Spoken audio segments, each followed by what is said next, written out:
Welcome to Kibbe on Liberty. We're talking to Gloria Alvarez, freedom fighter in Latin America. She's going to explain to us why Marx is such a corrosive influence in Latin America and what people that believe in liberty can do to connect to the next generation.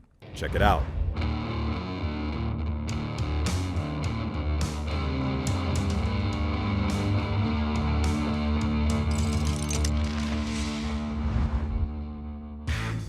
It's awesome. And Yes. that's kind of your thing. Are we ready? Are you ready? Yes, I'm ready. Okay. Gloria, good to see you. Good to see you. I'm so glad to be here. We are both in New York City because you are speaking at the Atlas Society tonight, which is an organization sort of inspired by the philosophy of Ayn Rand. Yes. What are you going to talk about? Well, they asked me to talk about the influence of Ayn Rand in my personal life and the journey that I made throughout Latin America, trying to promote her ideas to an audience that has never been exposed to objectivism or even true free market capitalism. So when I first read Ayn Rand, it was 10 years ago with Atlas Shrugged, and it's such an honor for me to be speaking on the 10th of October, the anniversary of that amazing novel. And since then, on my radio shows, first in Guatemala and then in the rest of Latin America, I started promoting her ideas, trying to disguise them without talking about like capitalism or objectivism. I would be like, well, you know, guys, if you are looking to study a college career that your parents don't approve, maybe, I don't know, you want to be an astronaut or you want to be a chef instead of like a lawyer. I have this amazing book called The Fountainhead, and it's about this architect who he wanted to stick to his vision on how to make buildings. And so if you're looking for good arguments to defend your cause, read that book. And like messages like that was the way that I started talking about free market, the power of the individual. Don't wait for the government to solve your life because they're not interested in that. In fact, the poorer and the more ignorant you are, the cheaper it is for the governments to buy your vote. So try to look for your own path. I also promoted a lot of scholarships, teaching Guatemalans how to go online and find opportunities abroad, getting scholarships to like open their horizons. And then the word libertarian stepped out of Francisco Marroquin, which is the university that we have down there that promotes these ideas. And now it's a pretty common concept that everyone at least has heard of. Yeah, so in this country, Hollywood types are more drawn to Anthem, which is her small novelette, and The Fountainhead, which is really about artistic integrity. Yeah. That the establishment, the government shouldn't tell you what your art is, and you should sort of follow your own path. They're less comfortable with Atlas Shrugged because that's about the virtue of sort of entrepreneurship and production and that kind of thing. And they don't get that because economics is not their thing. So it's I like the fact that you're trying to translate objectivism into something that people can actually connect with. Yes. Which is what she did. She wrote a book, right? It was a novel.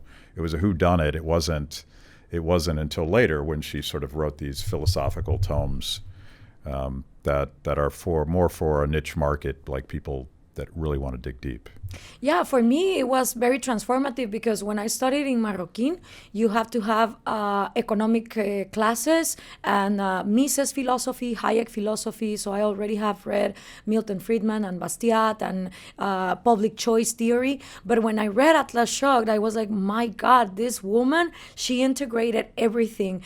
This book is about religion and sex and the power of the individual and the political struggle and the hypocrisy of societies that I've been seeing all over Latin America.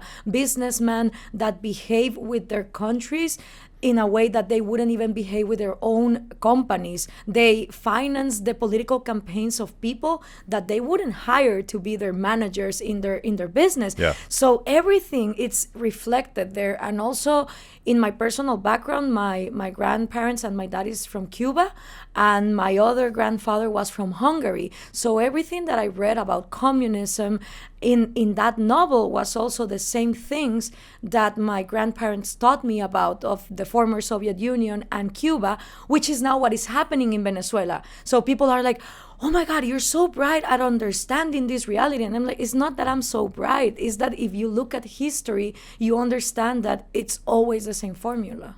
It's fascinating how vividly socialism has failed again and again and again, and yet we continue to be romanced by this idea, and that's a lot of what you're trying to do. But before we move on, because I want to talk about Francisco Marroquin, because I don't think that most folks watching this even know what that is. But Yes. but one of the things that Ayn Rand did in Atlas Shrugged, you mentioned public choice theory, and she very clearly lays out the way that government and DC insiders sort of corrupt entrepreneurship and businesses, and instead of competing for customers or trying to create a better product, you go to Washington and you get legislation that screws your competitors. It's sort of public choice 101, but she got that, I think, before Buchanan wrote his stuff. I'd have to do the math on that. But so she did. She sort of wrapped it all up. But you use the word libertarian and objectivist and public choice, but of course, when we communicate with people, they don't know what that stuff is. Yeah. And so what is when you're talking to young people in Guatemala or in Venezuela, I know you've spent some time in Venezuela as well. Mm-hmm. What's the story, the value proposition that you connect with them on that's different than socialism, top-down, one-size-fits-all?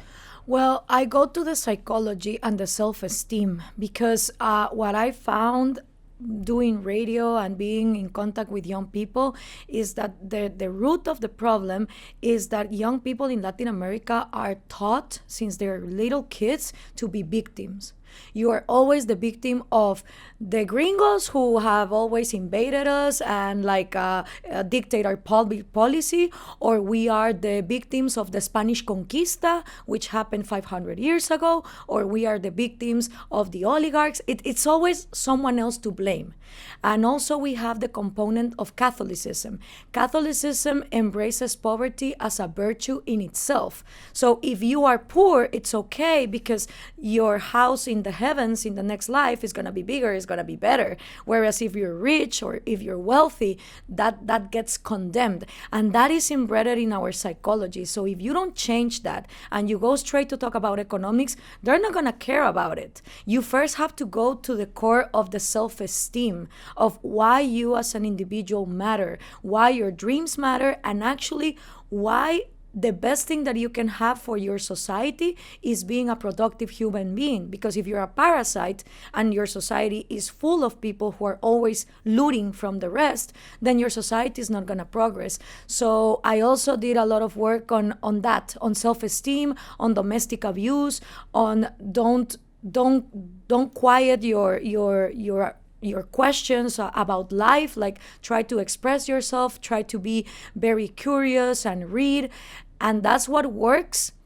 And once you have that level covered, then you can propose the economics. Yeah, we haven't done enough on that, and I watched the left in our country, Alexandria Ocasio-Cortez, beats almost a single drum about dignity, economic dignity. Mm-hmm. And I know from reading Ayn Rand and from just practical life that you don't get dignity because a politician gave it to you. You mm-hmm. don't get dignity because there's some program that says you are now a dignified human being. You have to work for it. And it's really uncomfortable, and you have to strive, and you have to fail, and you have to do all the things that characters in Ayn Rand novels do in order to achieve something. And I think that is our opportunity. Like, yes, it's uncomfortable. Yes, freedom isn't free. But if you really want to have a flourishing life, you can't get that from politics. Exactly. And that's like the advantage in Latin America, because in Europe and in the US, at least there is the fake facade that the welfare state works, right? If you break your knee, someone is going to help you in the hospital. Or if you go to public schools, there is electricity, there are books, there are computers. So it's like an opportunity cost, a competitive advantage, because in Latin America, governance and politicians are so corrupt that the welfare state just doesn't work. So Yeah. you can show it to people, right? It's like, listen, this is not working. So you have two options. You can spend your life as a victim, always demanding some miracle from the populist messiah to fix your life, or you go and you do your own thing, which actually most people in Latin America do. Our informal economies are huge, like 60% in countries like Mexico, 80% in Guatemala, which indicates us that people really try to do their own path, or they come to the US. Yeah. Well, let's talk a little bit about the context for Latin America, and let's assume our audience doesn't know a lot about it. But the rise of Marxism and Che Guevara and socialism as an alternative to the status quo is not necessarily a rejection of free market capitalism. It's a rejection of something else. Yeah, well, you cannot understand Latin American history without, I think, three things that we already mentioned. First, the Spanish Conquista, a difference than how was the colonies of the Anglo-Saxon world in the United States, where private property was enforced and that equality under the law was established. In Latin America, the rule of law was completely different depending on the group that you represented. If you were indigenous, there were laws for those groups. If you were African American, if you were a son of the Spanish families. So we have never had rule of law. Always the law has been fixed according to the groups. Insiders and outsiders. Insiders and outsiders. This creates economic gaps because, for example, I come from a country where 60% of the population, if they look indigenous, because there was no DNA test, you were not allowed to have private property. So if you're not allowed to have private property, you don't educate yourself economically, right? And that will create the gaps that then become the resentment of some voters, which use socialism and Marxism as a revenge. Now, if we move forward to the 20th century, when the Soviet Union started to try to have power all over the world, the satellite country where they spread socialism through Latin America was Cuba. Cuba was the first success of the Soviet Union. And since then, in 1959, when Castro and Che Guevara arrived in Havana, they tried to replicate that model. So we had Marxist guerrillas, very violent guerrillas, all over Latin America. In Guatemala, Salvador, Nicaragua, the Sandinistas, in Peru, the Sendero Luminoso, and the worst of all of them is FARC from Colombia, which mutated from Marxist guerrilla to drug cartel, right? So this was the model until the Soviet Union collapsed. When it collapsed and there was no more money to finance these guerrillas, some of the leaders that you now see in Latin America, like Lula da Silva from Brazil and Castro from Cuba, gathered together and said, we need to reformulate stuff. This is not the way that we're going to get to power, not more violence. So they left Marx and his violent logic, and they adopted Antonio Gramsci. He was the founder of the Communist Party in Italy. And what Gramsci said is, you know what, Marx was a little bit wrong. The way that Marxism really perpetuates in a society is when you do cultural hegemony. So this means permeate the culture with a new understanding of life, with new concepts. For example, there is the people and there is the group of the anti-people, and you can call it whatever it is, like the oligarchs versus the people, the white versus the indigenous. The goal is to polarize. When you polarize society and you have now the dynamics of democratic elections, because that was the other thing, Latin America always had military dictators until the 80s. In the 80s, most of our countries left the military dictatorships and we start having democracies. So now you have to seduce the voter, right? Yeah. And you have to seduce it and vote for you. But then also the Berlin Wall fell, Soviet Union collapses, and we all moved to this concept that capitalism was going to arise. True free market was going to finally happen. So in the 90s, in Latin America, you had these presidents who promised free market and capitalism, but actually what they did was a lot of cronyism, and they privatized a lot of companies, but they created oligopolies and monopolies where competition was not free. In response to this, another economic gap starts happening, a lot of inequality. And the first country where this bursts is Venezuela in 1998 with Hugo Chavez. Yeah. Since then until now, 15 countries in Latin America have voted democratically for socialism of the 21st century. And the disaster is everywhere. So Chavez tried violent revolution, and then he became a Democrat. Yep. And he spoke to the campesinos. He was talking about us versus them. Do you think, and I don't know if there's a perfect answer for this, but was Chavez always a Marxist, or was it an opportunistic Marxism? No, actually, how it happened is Chavez makes a coup d'etat in 1992 that fails. And then in 1994, Fidel Castro invites him to Havana, Cuba, with the excuse that they were going to inaugurate the Simón Bolívar house. Because another thing that these guys have done is they take our founding fathers, who were actually very classical liberals. Simón Bolívar admired the founding fathers of the United States. But they take these figures and they mutate them to become Marxists. When he invites him in 1994, he explains to him the whole plan of trying to win democratic elections. But Chavez wasn't Fidel's first choice. He wanted Lula from Brazil. But then when he saw that Chavez had more chance of winning in Venezuela, they started investing on him in the intellect. What Cuba provides is always the intelligence, but Cuba has always needed resources. So when the Soviet Union collapsed, they opened to tourism, right? And they opened to drug dealing. And then the oil of Venezuela financed that strategy. And that's when Chavez starts becoming Marxist. Yeah. What is the alternative to that? Because I think a lot of these successes in terms of actually democratically electing socialists is a reaction to something that's not great. It's a reaction to insiders kind of gaming the system. I actually think we have the same dynamic in this country. Not just AOC, but that entire generation of millennials, they grew up watching Democrats and Republicans bail out Wall Street. Yes. And they're like, I guess that's capitalism. Exactly. So the alternative to capitalism, well, I guess that's socialism, but there's some problems with that, so let's call it democratic socialism. Yeah. Is that the same dynamic in Latin America? It's exactly the same. We come from feudal economies where different oligarchies in the big industries like coffee or cement or beer have had huge monopolies, and they have been getting favors from the government since the 19th century, and people confuse that with capitalism. So they say, okay, it's the time of the people. Enough with the conservative oligarchs that also don't want to talk about serious issues that are happening in our countries, right? Like abortion, the war on drugs, prostitution, trafficking of people.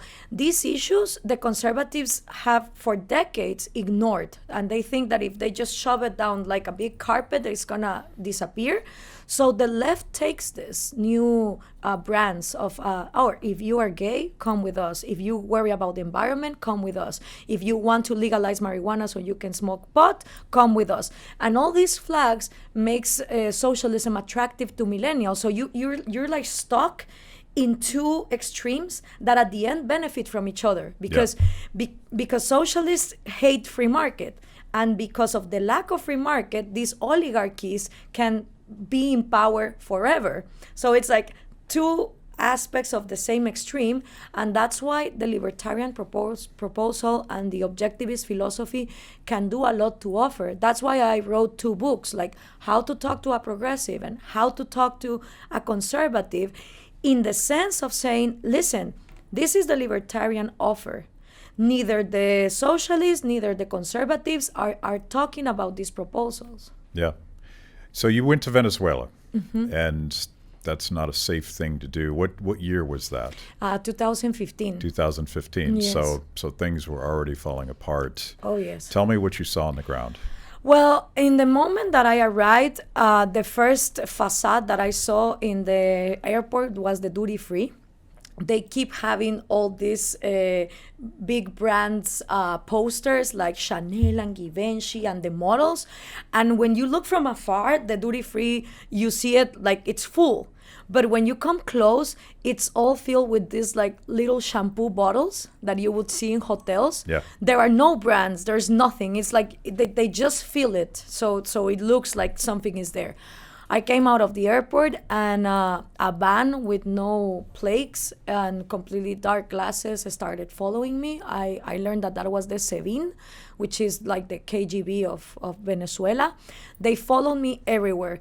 The minute we crossed Caracas, you start seeing favelas, and they explained to me that these favelas have multiplied in the last 2 decades. Like places where before there were only mountains with trees, now are full of favelas. When you get in this, What is that? favelas is like slums. Okay. It's like slums in the mountains. So they have multiplied in these years. The minute you get in the city, you start seeing like, I guess what Rome had to look after the barbarians just like destroyed it. You can see that it was a huge city with beautiful avenues and parks and buildings, but everything is falling apart, like what you see from Havana. Like there's no painting for the buildings or nothing. I arrived in a hotel, one of the few hotels that still operated in that time, and they had water shortages and electricity shortages depending on the time. What I also saw, I went to a supermarket, a nationalized supermarket, and they have military outside. So they give you a ration card, and you can only go 2 times every week. And they tell you what you can acquire. But then when you get there, there's nothing. Yeah. So what they do is they cover with dark plastic where the meat should be, where the cheese or the vegetables, and they put photos of Chavez. And it's like you're sacrificing for the revolution. So I put my cell phone in my belt, and I started filming that. But if they catch you doing that's like a felony and you go to jail. So I filmed that to show the world how the scarcity was doing. When I did my conferences, they sent people to try to boycott me. They sent this poor old man, and I was on stage, and I tried to start my conference, and he was like, "You liar, you capitalist pig, you're hired by the CIA," because it's always this rhetoric, anti-Yankee rhetoric, Yeah. which doesn't make any sense, right? Because these guys always say, "Oh, we are going to put an end to the United States," but suddenly, when everything falls apart, the Yankees were even under the floor, organizing the chaos. It's so ridiculous. So what I did is, because this man wouldn't let me start, I said to him, "You know what? Come to the stage. Why don't you finish telling me everything that you need to say? Yes, I am a capitalist pig. Yes, I am paid by the CIA. What else?" In the moment he saw that I was filming him, he was like, "Don't film me," and he ran out. And I was in the National University of Caracas. There were like 600 students.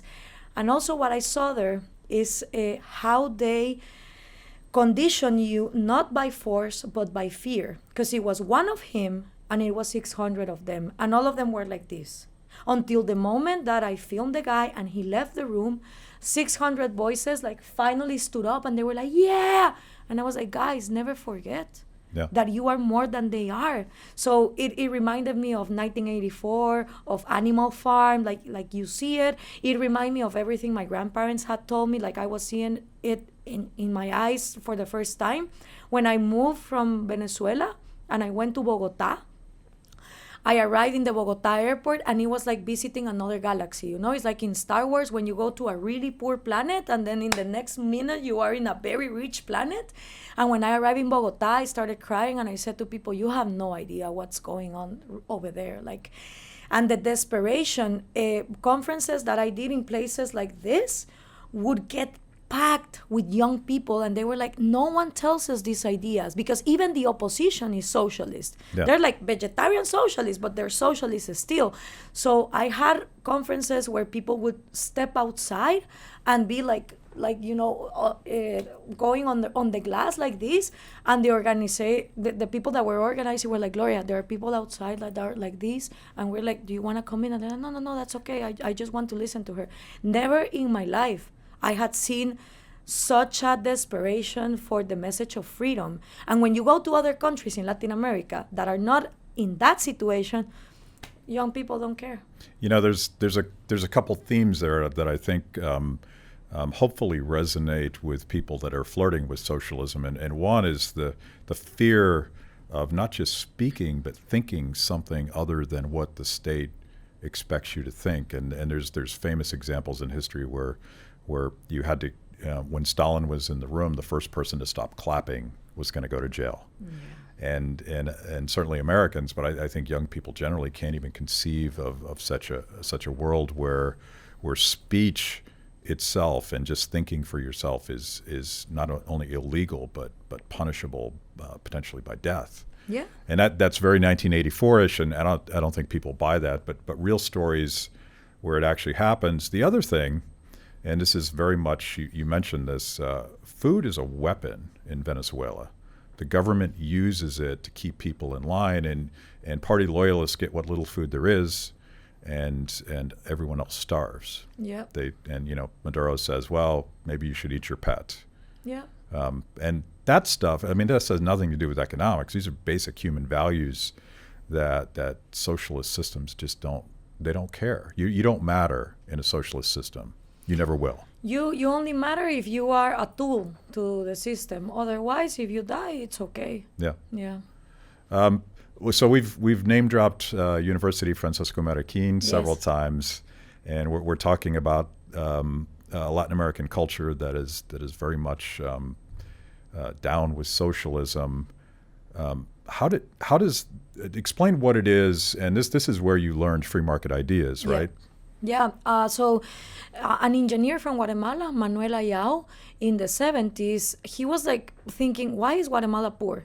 We geographically are super well located. We have an amazing weather.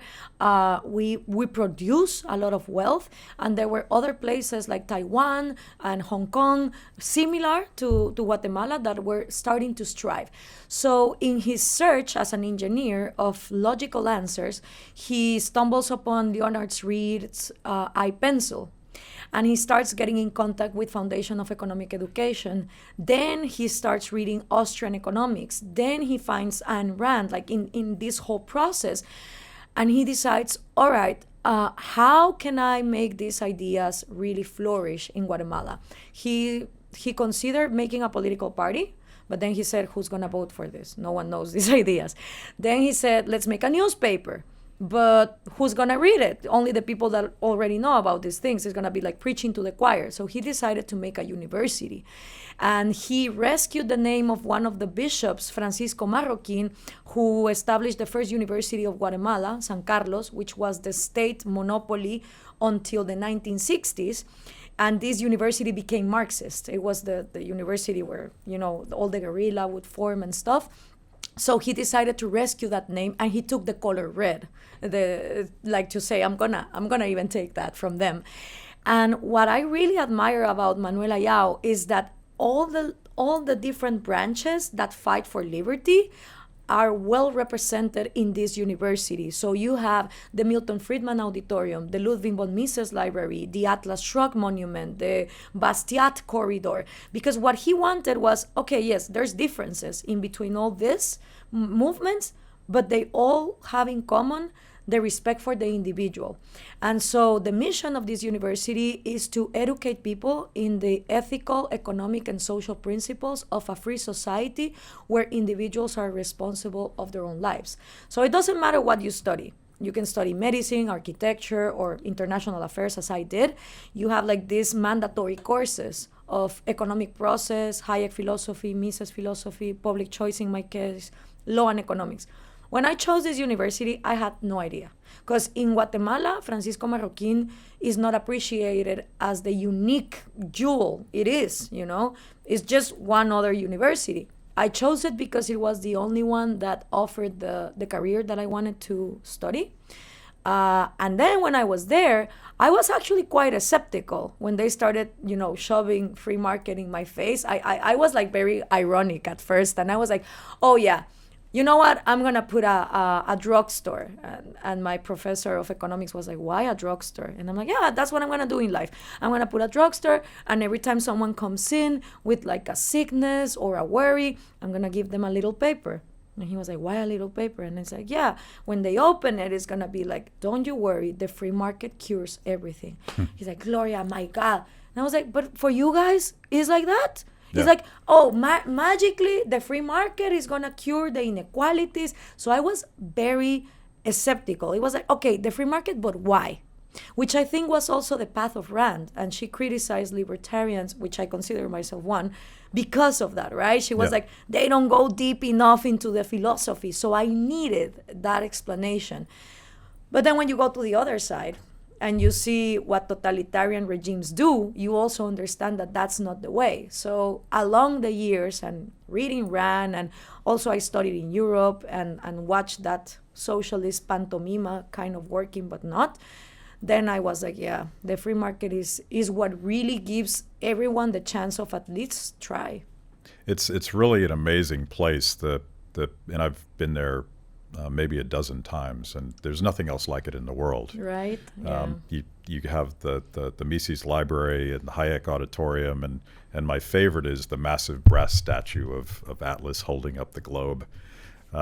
And I'm like, wow, you wouldn't find that in an American university. No, actually, a lot of American sponsors of Francisco Marroquin did it because some of them foresaw that in the United States, the colleges were being taken by the left. Yeah. So a project like that would be better left alone in some country like Guatemala than finance it here. The first time I went, Musa was still alive, and it was a fun story because I guess none of us had the right papers to get through customs.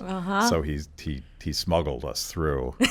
And I can admit this now because he's no longer with us, so he won't get arrested. But he always got shit done. That was his thing. Yeah, es que that's the amazing thing, because when you move in this world of freedom fighters and intellectuals, sometimes people fight a lot for little details that they don't agree on. And Musa was like, no, you know what? This is going to be a safe haven where you can all coexist and you can all learn from each other. So I really admire that. I haven't, and you're a big advocate of, I guess we would call it a big tent approach to selling our ideas. And I think that's not only right, but essential, because there just aren't very many people that have read Human Action. And if we limit ourselves to the people that can quote, like there might even be people on this set that haven't read Human Action. And I'm looking at Matt at this moment. But that's like, to translate that into a set of values that I think are very human, very common sense, like this doesn't need to be that complicated. Yeah. One of the things that AOC says that we obsess about at Free the People is that it's more important to be morally right than factually correct. And you sort of laugh at that and say, well, you can't actually be morally right unless you are factually correct. Yeah. But what she's really saying is, I'm going to lead with my emotions, and I'm going to speak to people about values that resonate with them. And we don't do that. We love spreadsheets and intellectual arguments and downward sloping demand curves and all the things that us dorky economists do. We could learn something from that. And I feel like your speeches are very much driven by that passion and emotion. Yes, I believe that like in any battle, the battle of ideas needs the division of labor. So like if you look at, I don't know, Game of Thrones, right? There are people that go in the horse. There are others that are with like their spears. Others stay in the tower. We need that in the battle of ideas. We need the economists. We need the people that are speakers, the ones that are psychologists. We need everything, and everything is valuable. But because there are no dragons. Exactly. The communist dragons. No, but the thing is, one of the things I say in my book of How to Talk to a Progressive at the end is this famous quote of, if you are a young person and you're not socialist, you don't have a heart. And if you keep being a socialist when you're an adult, you don't have a brain. Well, what I actually say in counterpart to what Ocasio-Cortez is always repeating is, listen, if you really have a heart, if your heart really bleeds and you really care about the poor and it really aches you and your emotions are like at burst because of it, you put your brains on it. You start studying. You really commit to how to solve poverty. You go and you read history, you read economics. So there's no way that your emotions are going to be pure unless you put your brain on the task. And if you're just like, no, I'm being leading by my emotions, but I don't care about the facts, then your emotions are not real. You're a hypocrite.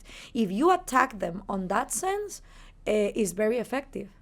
I love it. Love it. We're going to end it there, but tell us how we can check out more of your stuff. How do we find? Yes. Well, I have most of my stuff is in Spanish, but currently I'm doing more stuff in English. We've done things with the ARI, also with John Stossel, and with Fee, and now this.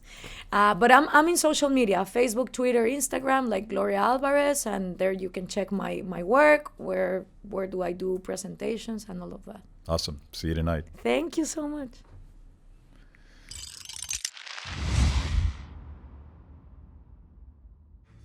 Thanks for watching Kibbe on Liberty. By now, you know this is the most important event of your week. So make sure you subscribe on YouTube. Click the little bell so you get notifications. Kibbe on Liberty, mostly honest conversations with mostly interesting people.